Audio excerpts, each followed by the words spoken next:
Welcome back, you legends. I'm Dr. Khan. Let's get right into this weekly update video. This is going to be a quick video, so let's get right into it. Let's take a look at the different sectors. Leading were cyclicals, energy, basic materials, communication services, and technology. Lagging were utilities, healthcare, and consumer defensive. So it was a full-on risk-on move. Let's take a look at the stock market map. Again, look at this. Led by tech, communication services, semiconductors, and consumer cyclicals, as well as energy. Now, this is a very typical risk-on move, meaning money is flowing into risky assets and out of safety assets. This indicates that market participants are bullish. Let's take a look at the daily chart for the S&P 500 ETF, the SPY. The weekly expected move for this week is 408 on the upper side and 388 on the lower side. We are significantly far away from the 5-day moving average, so we can expect some consolidation, some chop before a second move to the upside. Now, all indicators remain bullish. We are still in bullish momentum on the PPO. We're making higher lows, significantly higher lows, and significantly higher highs. So the trend remains bullish. And all of this occurred following that bullish CPI print that came below expectations. As soon as we saw that, we were sitting on 100% cash and we went all in the market that day. And we've made some really nice profits so far. In fact, let's take a look at some of the amazing trades that were taken by you legends in the trading community. This legend made over $63,000 in just 2 days. And shout out to Sir Thomas. Sir Thomas is one of our legendary traders, one of our OGs in the community, and one of the most talented traders on here. So big shout out to Sir Thomas. By the way, guys, I'm going to go through these very quickly. If you're interested in reading the feedback from the legends, please pause the video and read the comments. This legend made over 40%. These legends are just being very kind. Thank you so much, guys. This legend right over here made over $70,000 in a single day twice. So that's $140,000 in just a couple of days. Absolutely amazing. What's even more impressive is that this legendary trader, his last best day was $12,000 just a few days ago. That was his best single day gain in the entire year, and he just absolutely shattered that record. He's also being super kind here, so thank you so much. You know who you are. I really appreciate you. Thank you so much for your kind comments. Let's take a look at this legend here who was able to book a 70% return on his first week with us in the trading community. Congratulations, absolutely incredible return. This legend right here is again one of our legendary traders, our elite group of traders who you will find trading in the legendary trading room. This is an exclusive room where only our best traders are allowed to post their trades, so other members can learn and improve. And he's up over 97% on his large account and over 900% in his small account. Absolutely incredible. I mean, the amount of money I'm seeing being made is absolutely incredible. Please, guys, keep sharing your gains. They make me so happy. This legend made over 200%. This legend made $20,000 just on Friday. This legend made over 40%. Again, guys, pause the video if you're interested in reading the comments. This legend made over 58%, $27,000 in a single day. Again, this legend made his first ever 100% gain. This legend made nearly $100,000 in a single day, taking one single trade. In fact, this was our trade on Friday, and he's made over 47%. This legend also made over 50%. And this legend, you know who you are. He was asking if this was good enough to be shown on the video. Absolutely, look at this, 100%.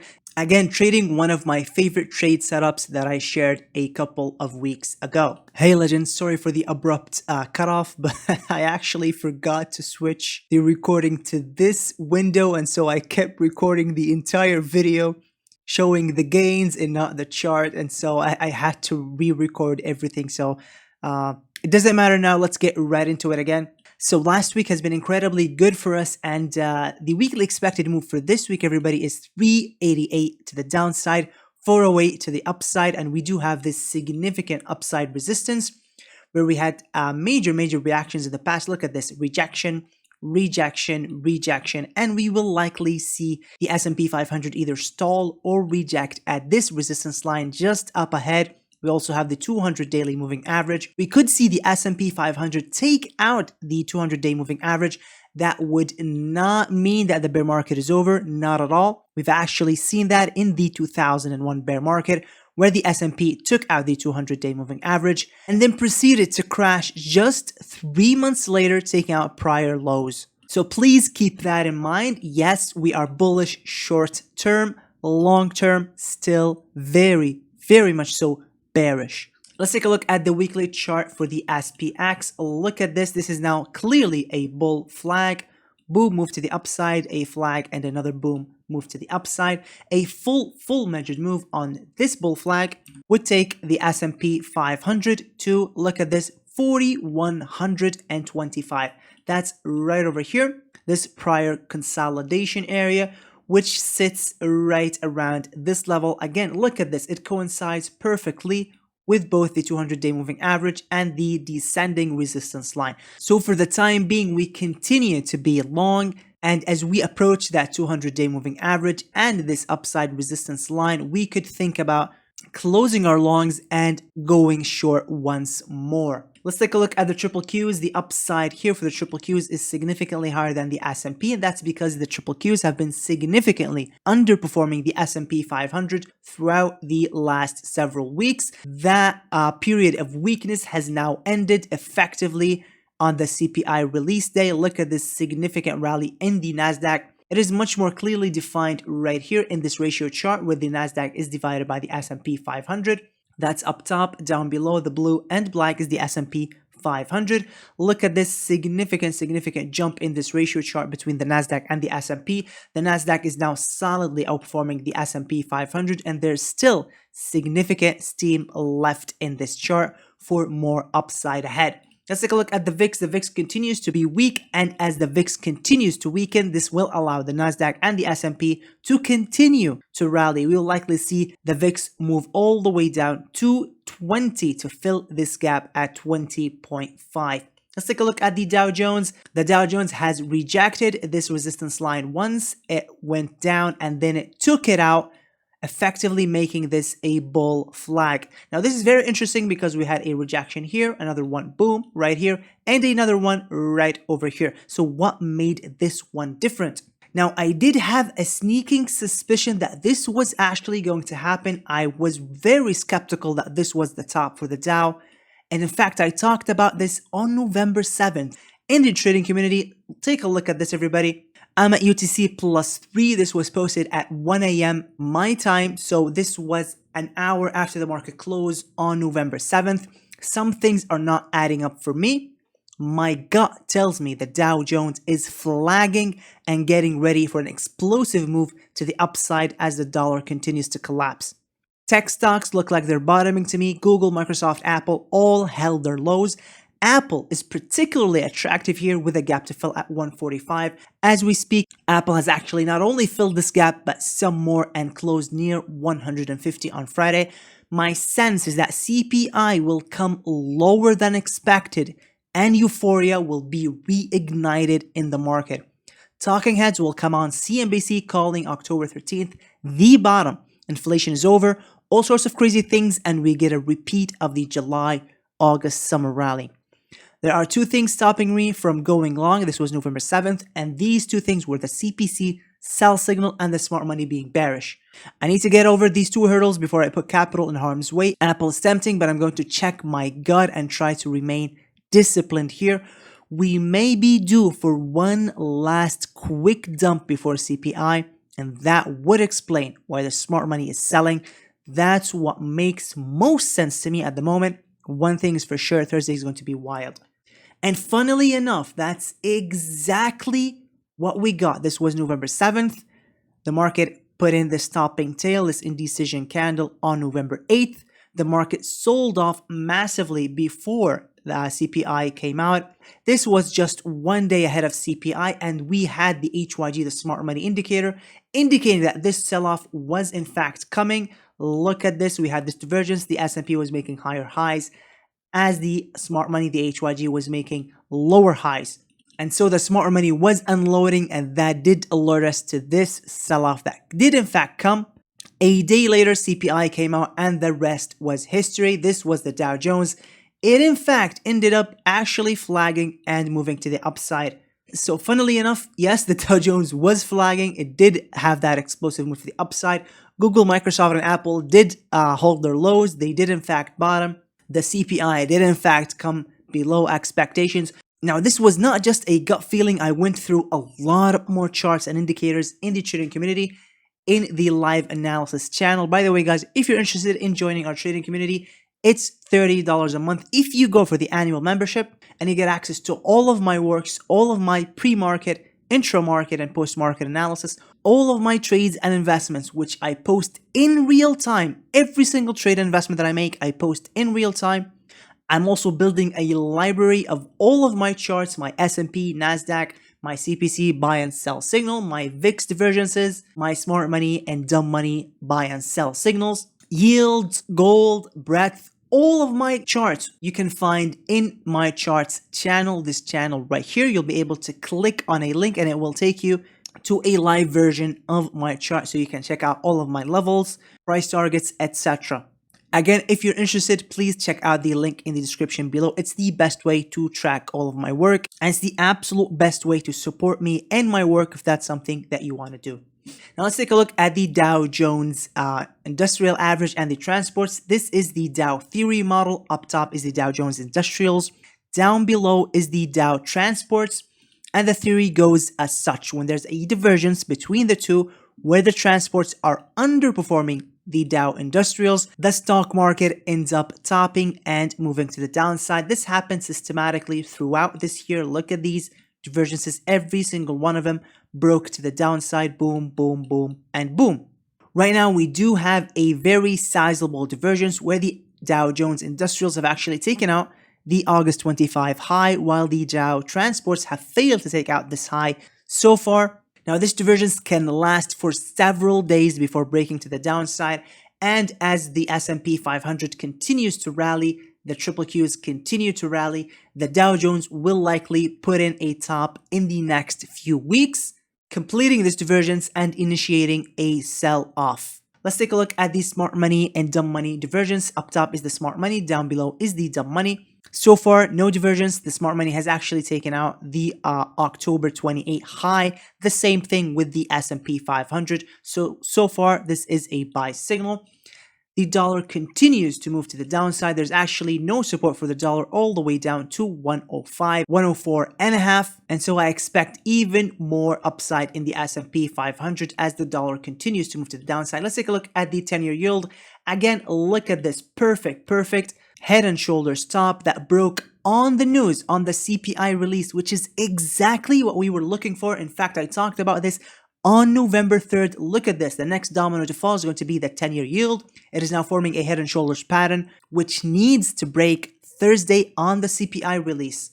That would confirm October 13th as the bottom for the year, not the bottom for the bear market, not the end of the bear market, but the bottom for this year. I do expect even more selling and new lows next year. And that's exactly what happened, everybody. We ended up breaking to the downside on the CPI release, which was a very bullish sign, which is why you see all of those gains posted in the gains channel. We saw that. We knew exactly what this was. We knew exactly what it meant. And it meant significant rallies. And that's exactly what happened. And we went long with big chunks of money. And that's how we were able to book significant profits last week.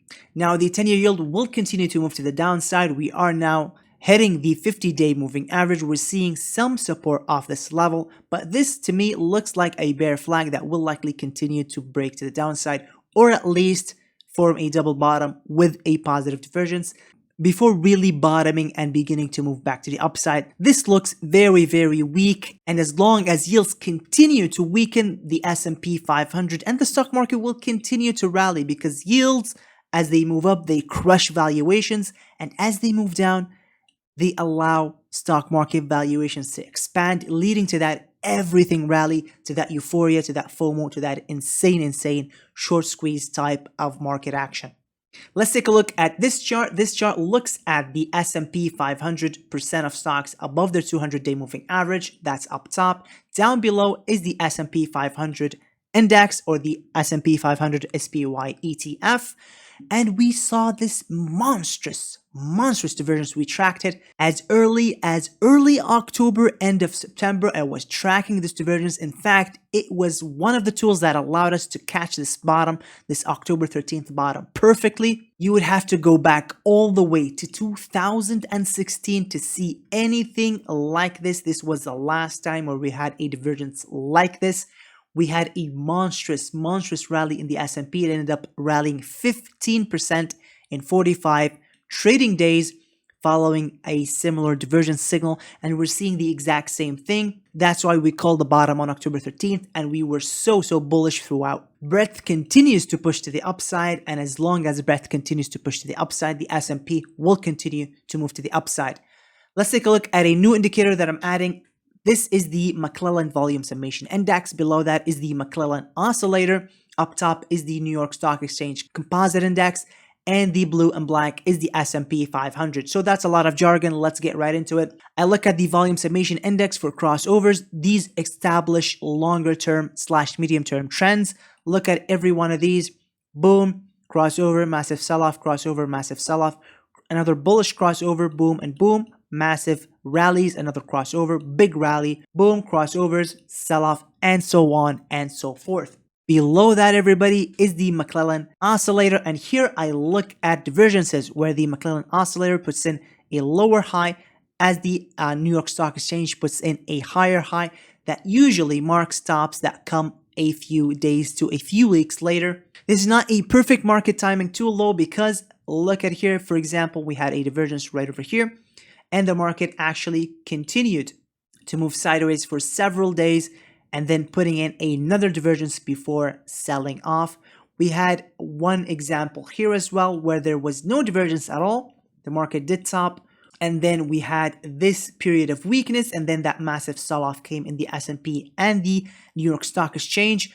The crossover timed it significantly better than the divergence. But the divergence does help us. It does alert us that yes, perhaps weakness is coming. And so far there has been a somewhat of a divergence here, but it's not significant enough for me to start a short. Definitely not.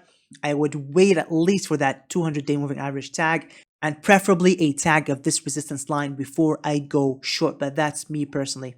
Now let's take a look at the Fear and Greed Index, everybody. We are sitting at 66 greed. We are now trading above the 125-day moving average.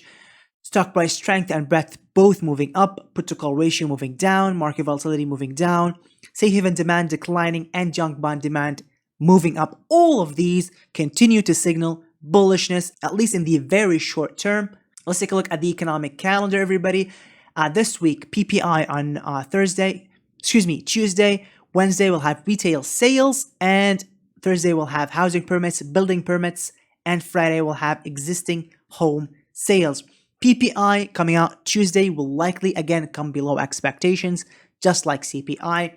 There's really nothing significant on the calendar all the way into November 23rd when the FOMC minutes come out. Now, these minutes could end up crashing the stock market. That's very possible if the Fed appears to be significantly more hawkish than what they showed themselves to be in the last meeting. The FOMC minutes usually uncover really what is happening at the Fed, what they're really thinking, and so we'll see what happens on November 23rd. But really before then, there's really nothing stopping the market from continuing to push to the upside. Now, we are very far away from the 5-day moving average, so we could expect some pullback, some consolidation before a continuation to the upside. So Monday, Tuesday, perhaps Monday especially, we could see some profit taking, and then Tuesday we could see a reignition of the rally as the PPI comes in below expectations. just like CPI. Now, that's what I'm expecting. PPI could come in hot, but I really doubt that. I think PPI will come in below expectations, allowing the market to continue to rally. That's all I have for you today, guys. Thank you so much for watching, and I'll catch you in the next one. Bye-bye. Oh, wow.